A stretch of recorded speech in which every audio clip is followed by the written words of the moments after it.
We're delighted here to welcome Marc Friend, our guest speaker to this evening. Marc is currently the CFO of Rapid, and with over 30 years of experience as the CFO, COO, board member, and VC investor, Marc has implemented OKRs across several companies and is eager to share his knowledge, experience, and scar tissue with the group. Marc's background in electrical engineering and business has led him to work as a business leader across entire companies, including both product and engineering operations. He has a wealth of experience in turning around global scale operations, leading capital market efforts and private equity and debt fundraising. Until recently, he was the CFO of Sunbasket and led the company to a $1 billion merger. Hope that does you justice. Indeed. So that sounds pretty good. I'll take that. We just want to say thank you very much for coming here today. So I've got a whole lot of questions. But the first question I've got is, as a CFO, starting a new gig, and what are the things that you're kind of thinking about or doing when you're kind of starting off in that new company? So first I think about the finance and accounting function as a manufacturing process. We manufacture data.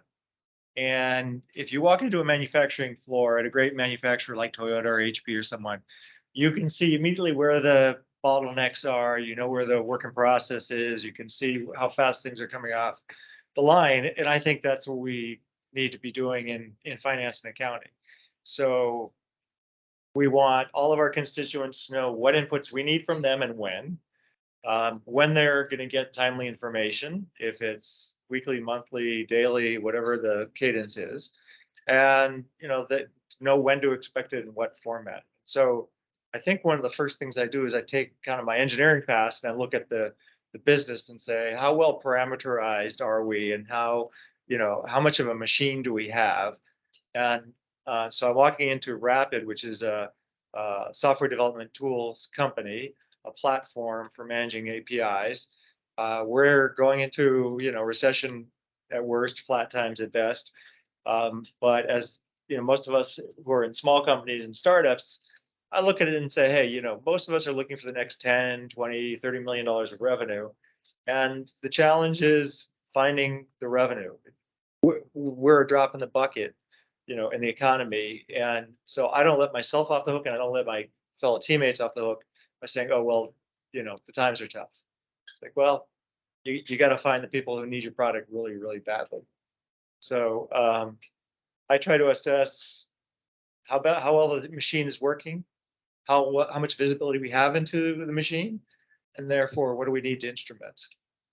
I think that's where it starts. Sounds good. So how have you leveraged sort of FP&A teams in sort of the past roles or your current role at Rapid? Well, I have no FP&A team now. I have no accounting team, so I'm building from scratch.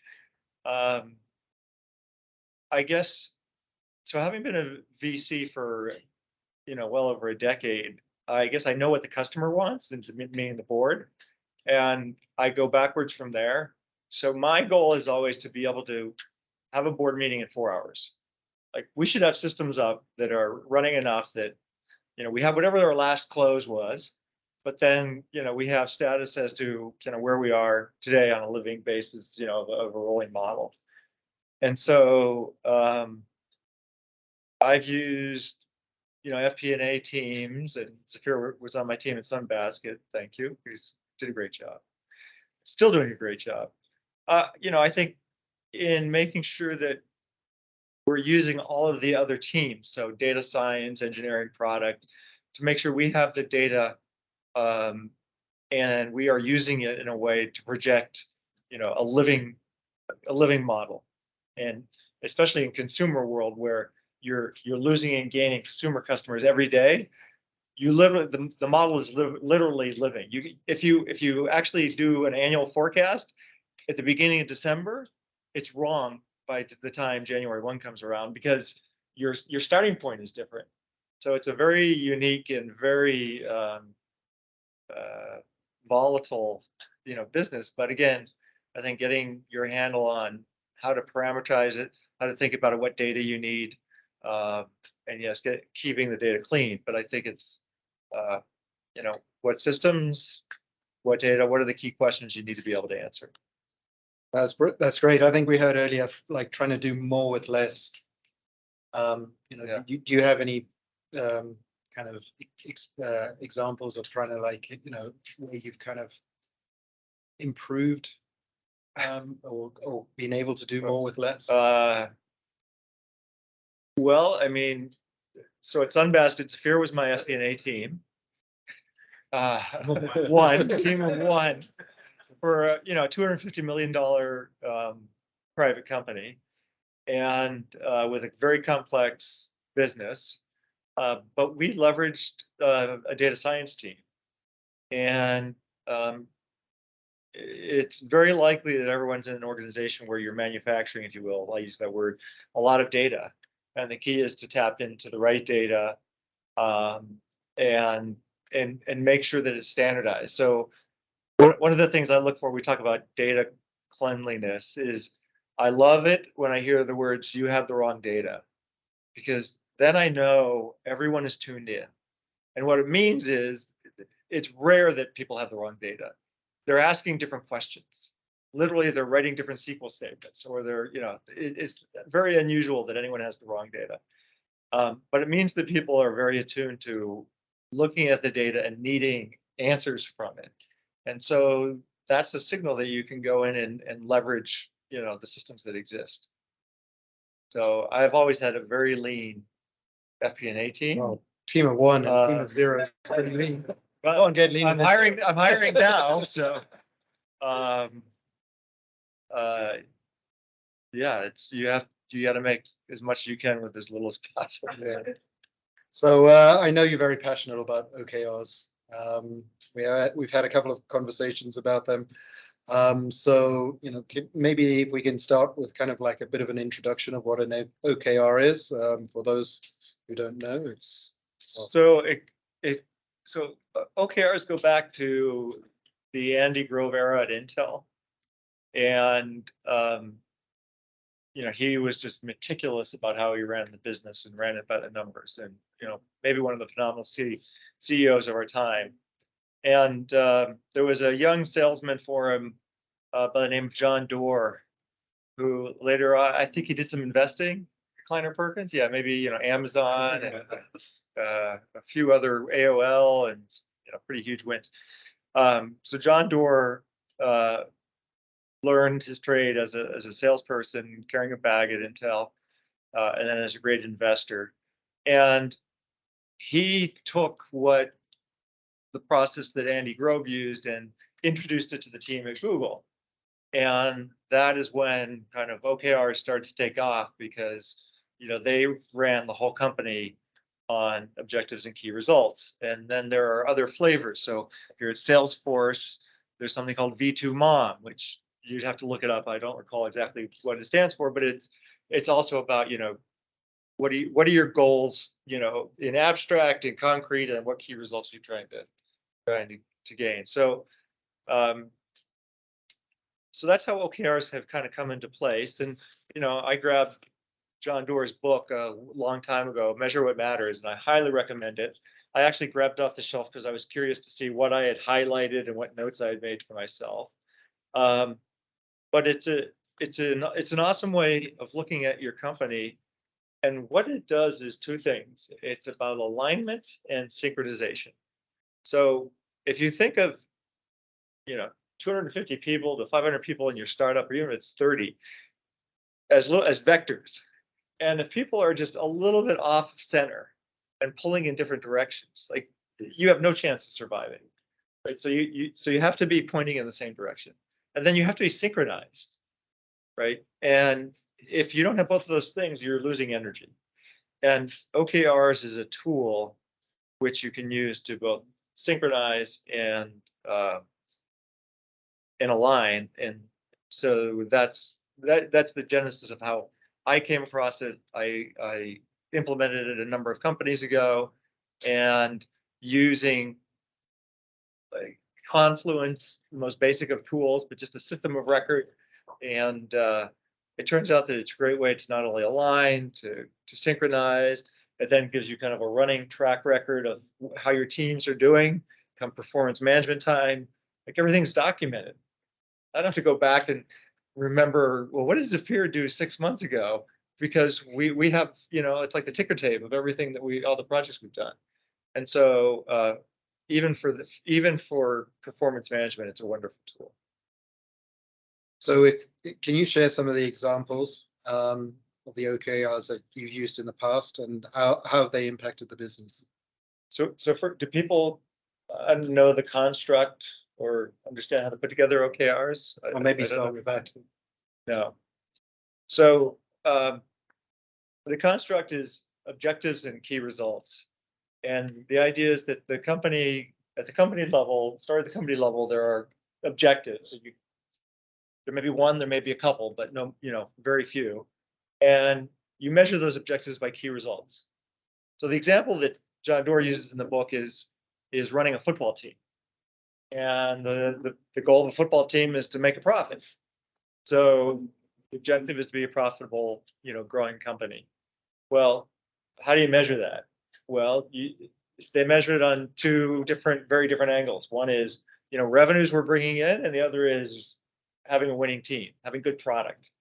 And so, okay, so you have, a head of marketing and you have a coach.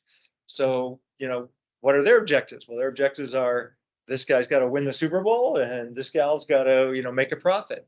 And then you look at the coach and say, okay, so my objective is to win the Super Bowl. How do I do that? Well, I have to have, 300 yards of passing per game. I have to limit the the other offense to 200 yards and, what have you, some measurable results that cascade down from the highest level abstract to very concrete deliverables. And, as an example, I was just pulling up, we're going through this process at my company now. And, the top three objectives are consolidate our market lead, make the machine hum, and accelerate ARR growth. So very abstract concepts, right? But they break down to some really crystal clear key results, at least at the team level. And they fan out. So how do we gain or consolidate our market leadership? It's with thought leadership. It's with developer growth. It's we're a developer tool. We have a developer platform, and attracting talent. So those are three things that make up how we maintain or keep our lead in the market. And that, so you take any one of those, and attracting and retaining talent, may turn into an objective for the people ops team.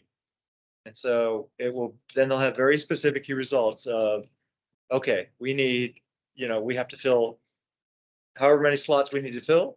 We have diversity and inclusion, numbers that we want to hit, and we want to minimize attrition. We have a certain attrition number. And so those key results are how that objective will get measured. And you can literally cascade down the measurement, or funnel it up as to, how well am I doing against each key result, and have that funnel up to the top level of how are we doing as a company. And I'm in this debate now as to whether or not key results should go all the way down to the individual. I think in some teams it can, or it does.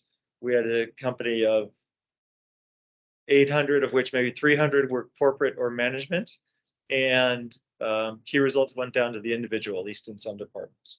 So I'll take people ops, because that's the one that's in my mind right now. Everyone in people ops, 25 people, had a key result they were responsible for, maybe more than one, and they knew exactly how it tied to the team's objective and to the company's objective. And what that does is it gives people a sense of empowerment, and it gives people a North Star to aim for. And so it's not only a tool for measuring downward or gaining alignment, but it's also a tool for empowering.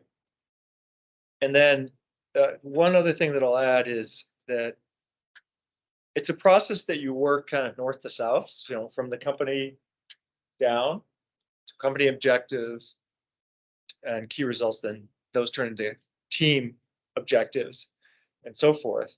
But the value comes really across the organization. It's the transparency, and it's I use the word social contract, but it's the contract you have between teams as to what's going to be delivered. What can I count on you delivering this quarter? What can I count on, product to deliver this quarter? Because I'm running marketing, and I've got to market the right product, and I've got to create the right number of SQLs, let's say, for sales. And if we're not linked shoulder to shoulder, then it's not going to work. So I've seen situations where the company will have objectives, and then the teams all create their own objectives, and they may be loosely aligned, but I don't have an agreement with you as to how many leads I'm generating, and so it can't be done in a vacuum. It's done in a sequence process from top to bottom. And I think as CFO, I think my subtitle is Chief Scorekeeper, and so I think that finance is a great place to run OKRs, because we do it's our job to keep score in so many ways. We can manage the process, and it's a very meticulous process. It's measurements. So I think it's muscles that we all have naturally in our roles. So you talked a little bit about measurement. I mean, if you down to the person level, how easy or difficult have you found it in the past to kind of measure OKRs? I think so. It's a great question. The measuring is easy. The definition is hard. So you will find that at every level, it is just painstakingly difficult to nail people to key results that are measurable. In the SMART, specific, measurable, attainable, relevant, timely. So time frame, people love to have these results, like, well, I'm going to improve market share. Well, okay. We're going to build a leading product. Well, what does that mean? How do we know if we've won? And I think the process of going through first at the senior level and then at the team level of really defining key results that are absolutely measurable and time bound, that are a reach but attainable, that's the value of the process. Like it's not, I won't say it's easy from there, but it's kind of downhill from there, because there's so much effort that goes into figuring out, well, what are we really going to do? And if you have good teams, like people are smart. We have great teams here in the Valley. If we ask the right questions, we're gonna figure it out. It's the setting up, the setup and the questions and the targets that make it hard. And I think that OKRs give us a set of tools to set forth exactly what we're going to get done in what time frame, and then let the teams execute independently, with periodic check-ins. Well, that's excellent. So I'm very curious, because my next question is, what advice would you give, but to somebody that's going to start out? But I'm very curious to know, how long does this process take, in your experience, for it to be effective? It's a good question. I think there's no way other than just diving into the deep end. Yeah. And committing to the process. There are great tools out there, although I hate to say it as a finance person, but Excel is not a bad place to start. It's the most overly abused product in the world. It's the most widely used database on the planet. Anybody use Excel here? Yeah. But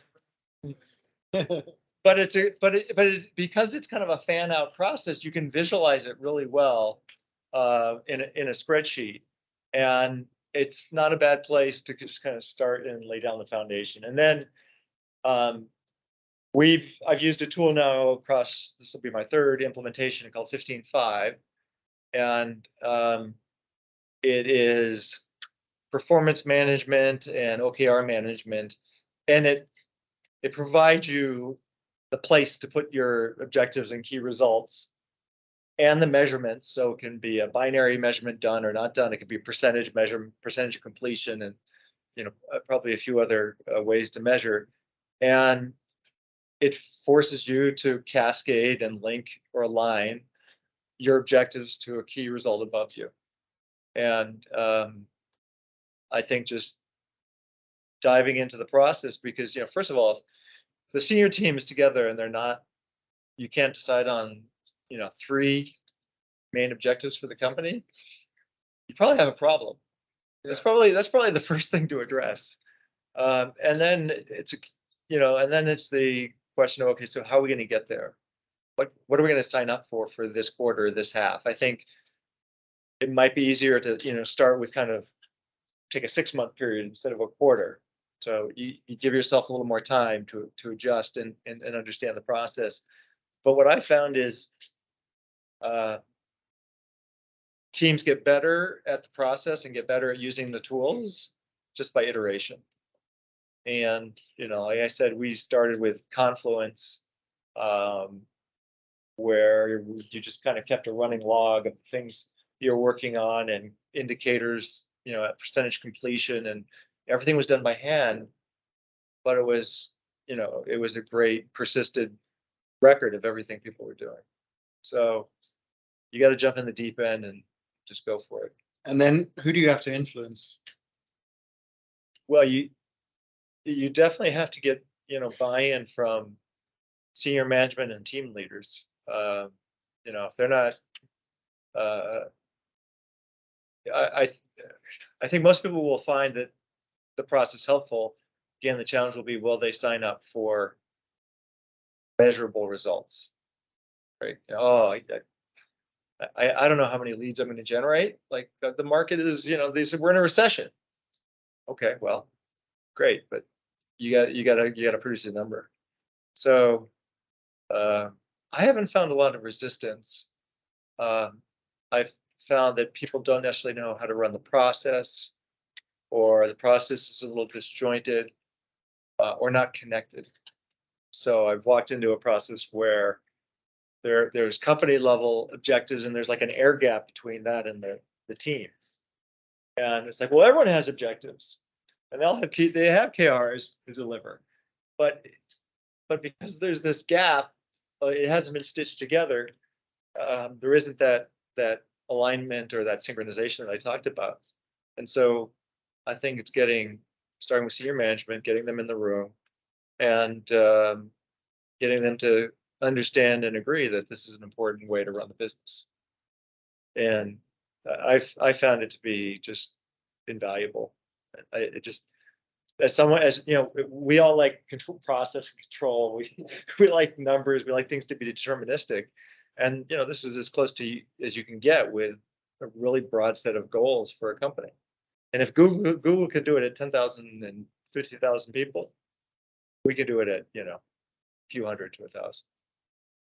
So which other groups typically get involved in the OKRs? So I don't think we had a department that was not involved in the process. So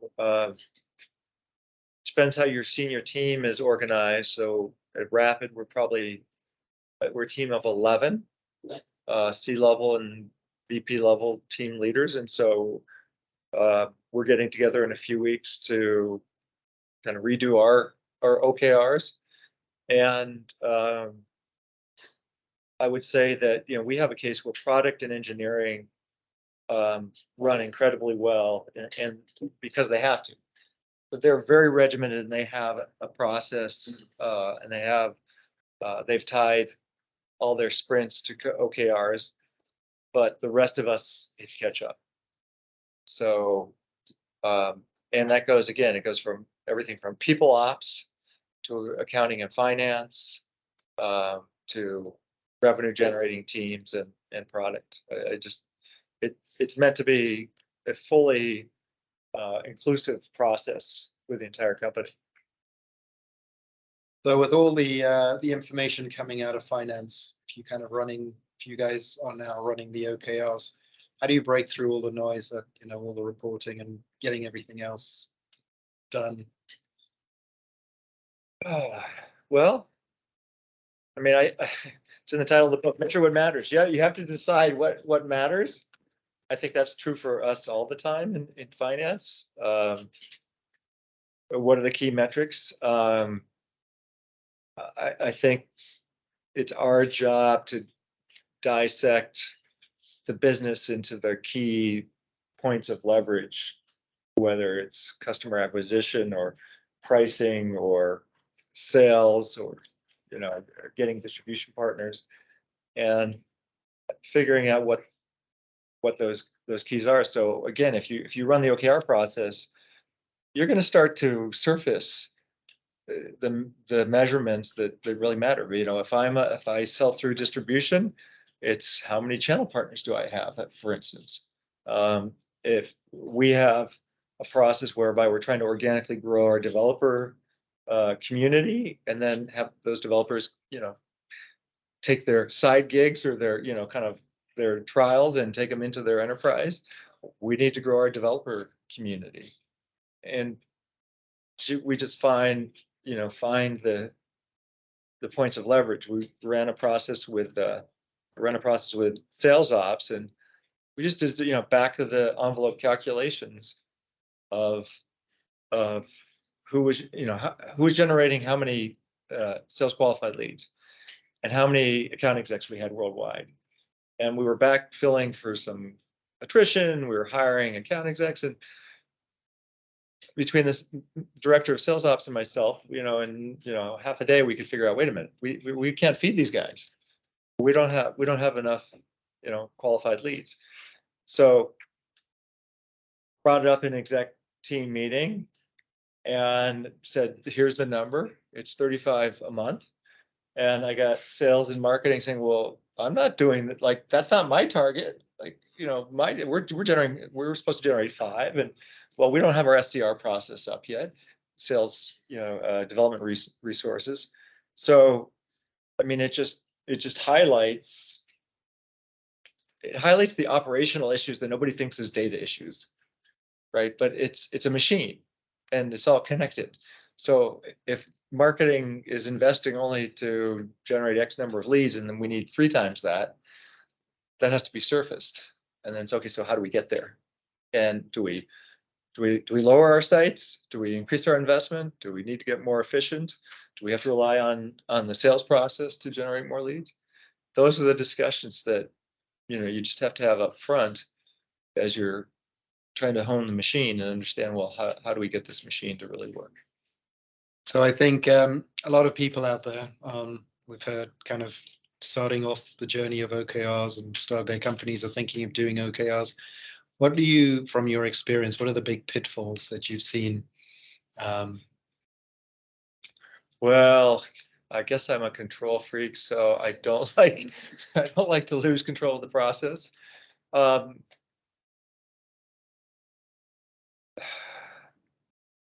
have I seen? I think the biggest pitfall goes back to just, again, having KRs that are really measurable and having a taskmaster who gets people to continuously update their process along the way. So whether, again, if you're using Excel or you're using a good platform, the rigor of getting to a point where everyone agrees on what the measures are, and those are driven.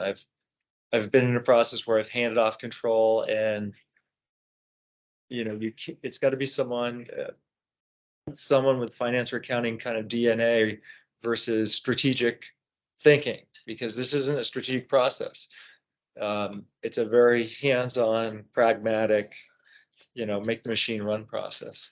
So you want a mechanic. You don't want a pilot. So it's making sure that the airplane's parts are working so that the pilot, CEO, marketing, sales, etc., can fly it. So very mechanical. It's a great metaphor. So one of the questions we have is, what's the difference between the OKRs and the KPIs that I think most people are very familiar with? Well, I mean, to some extent, there'll be some overlap. I think they're different audiences. So when I think of KPIs, I think of it more outward reporting, maybe across teams, but definitely maybe to the board, to investors. And I think of OKRs as more inward and cross the organization facing. I'm not sure I have a good answer for that, but I think probably there's a big overlap, but there'll be KPIs that are side effects of creating capability. So here's an example. So there's a big debate always about whether or not financials should be key results. You know, I need to generate $30 million of new ARR in the quarter. Should that be a key result? I'm on the no side. I want to build capabilities. So I want to see key results where the side effect will be we're going to build the revenue. That's just it's literally a religious battle. I mean, there's no solving it. Sometimes they get, revenue is a key result. Sometimes it's not. But that's an example of some things you're trying to build capability. You're trying to build product, and good example is development productivity. So we often try to find ways to measure releases or some measure of effectiveness of the development team. Nobody cares about that outside development. It's not a KPI we're going to share anywhere, but it's a way of us measuring ourselves at, are we getting better at releasing product? Are we doing it more effectively and more efficiently? So there's an example of something that would be a KR, but probably would never be a KPI. And then the idea of revenue, that's It's the opposite question. It's a KPI, but not more a KR. It could be. I don't like it as a KR, but yes, it's the opposite. That's great. No, I really appreciate it. So I guess the last question I have is, what do you think the challenges of 23 are going to be? Well, again, we're a small startup, in the tens of millions of revenue, and we need tens of millions, of revenue this year, and specifically the exercising and building the enterprise revenue. So our goal is to find the squeaky wheels who need our product. So we had an offsite in a desert location, and here's the metaphor that I used. I said, guys, because I spent my entire time talking to salespeople. I wanted to understand, what were you running into? And I said, well, if we're out here in the desert and you run across a can filled with water, but it's rusty and kind of decrepit, but you're in the desert, you're going to drink the can. Like, you're going to drink it all day long. Like, it's survival. You go back to the resort hotel we were staying at, and you saw the same rusty, decrepit, rusted can, you're not going to touch it. Well, let's find the rusty can people. Because there's always customers out there who need your product so bad that they don't care if it's beta, they don't care if it's not fully functional, it breaks from time to time. But if your product, has any applicability at all, there is a sliver of the market that will take it exactly as it is today. And that's the goal. Find those guys. So, when I was an investor, people would say, oh, okay, I'm going after a $2 billion market. First of all, most of the time they weren't talking about their market, they were talking about their customer's market. So then you go, okay, well, really your available market is 100 million, of that 2 billion. But don't go after 100 billion. Tell me what the $10 million market is that you can own, you can dominate. Like, only left-handed people who are within 10 miles of headquarters, who, live on a major street, because I'm not going to go anywhere that, it's hard to get to. I mean, you just really, really narrow it down. And if customers don't say the right keywords immediately, just next, walk on to the next. So the challenge is finding the rusty can customers, the people who are, who just absolutely need the product and go there because. Thank you. Excellent. So I really appreciate it. Thank you, Mark. Opening it up to questions. I don't know. What are your thoughts on mid-quarter? It's clear that you're not going to be able to meet an objective or a key result, something measurable, due to outside factors. What are your thoughts about, do you change it mid-quarter or do you stick with it and you're going to miss? I think it depends on the cadence of your business. So at Sunbasket, we had our business cycle was weekly. So everything happened financially on a weekly cycle. And so we were kind of always adjusting, but since we reported on a monthly basis, we adjusted targets every month. So we used a waterfall technique, which probably gives Zafir nightmares. I don't know if a little bit. So the idea is in January, you have an annual operating plan. So you have, take revenue. It can work for any KPI. And you map out January through December. Here's what we're planning and here's the total. And February comes around and you have January actuals, and then you reforecast the rest of the year. March comes along, you have February actuals, and you recast the rest of the year. And if you do that at the end of the year, going in the right direction. At the end of the year, you'll see every month like how the quarter or how the month came to be. Like you can do it for cash balance, you can do it for revenue, any KPI. But it's full transparency. And it doesn't, it's irrelevant to some degree as to, well, what did we say we were going to do? Like things change, life happens. So, but it's a way of maybe creating a sense of how you can converge instead of diverge away from a goal, right? So if you see something happening, why wouldn't you want to reforecast the year as best you can, as soon as you can? And so I think that's the best tool for keeping yourself visible and honest, if you will, with your constituents, whether it's the board, other teams, internal or external. That's what I found, and I learned that from a board member who, one of my first CFO jobs, and he said, "Look, here's a tool. Use it. Do this, because we want to see how you've changed the plan over the year." And it worked tremendously well. And so we published every board meeting we'd have, we have the main board deck with all the narrative and all the teams, and we'd have a financial deck. And the financial deck was, I think, 41 pages, give or take. It was about 40 pages long, but it was the same pages every month. And all we had to do was screenshots. Not all, because it was a lot of work, but people got used to consuming the board deck, the financial deck, and the goal is no financial questions in a board meeting. No one should be asking questions.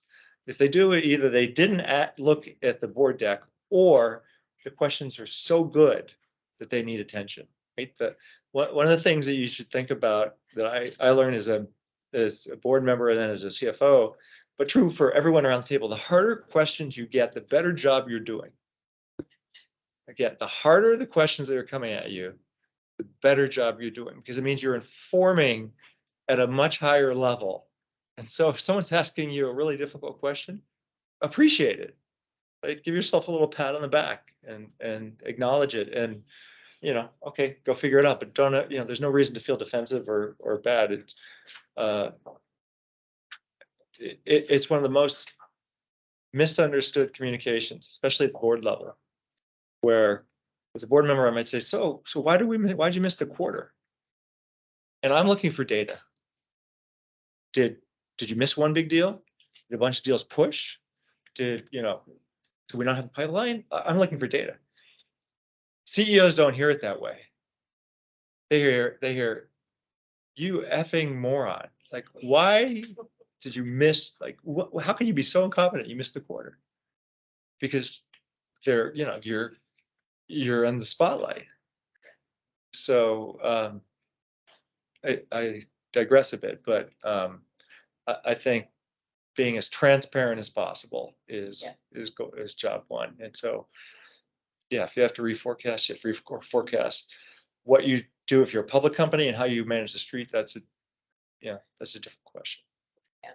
And the reason I'm asking is that a couple companies ago, the entire company's bonus, yes or no, and does it go above the forecast was tied to, definitely for the company. So, yeah, it was, there's a lot of questions. Yeah, that's a incentive to we- lie. Yeah. We've done that as well, where that you have certain metrics. If you don't meet the minimum, the bonus pool it's not funded.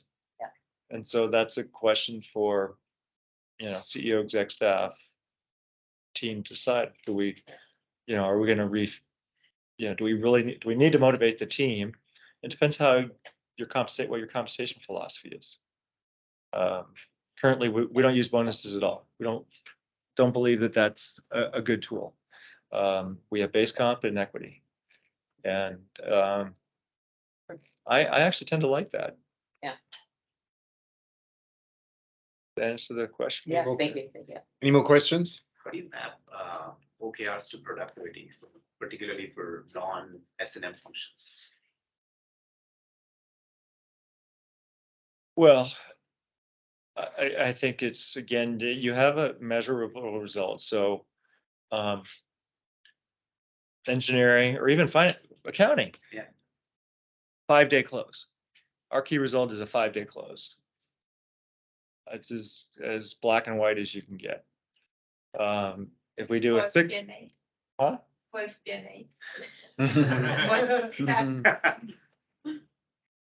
budgeted less than a month. Exactly. Yeah, can you run a board meeting in 4 hours or 6 hours?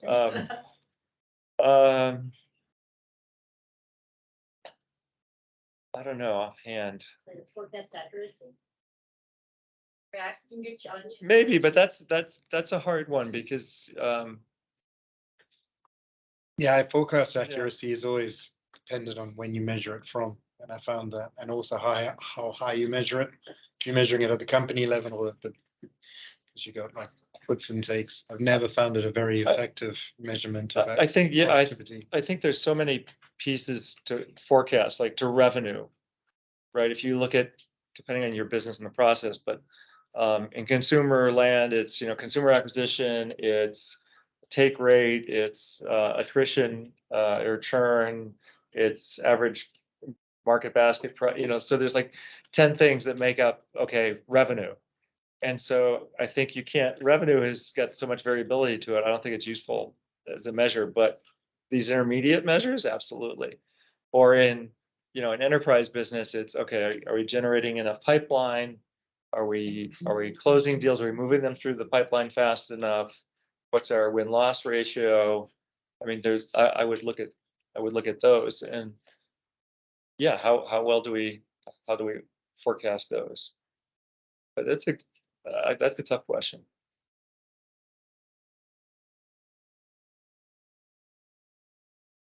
Right. Else?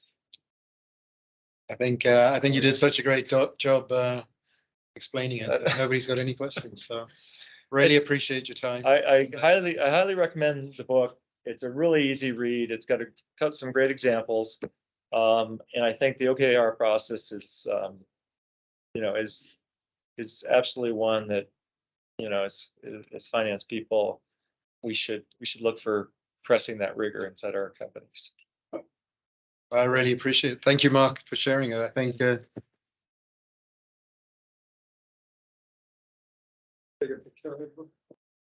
Sure. okay. Oh, Just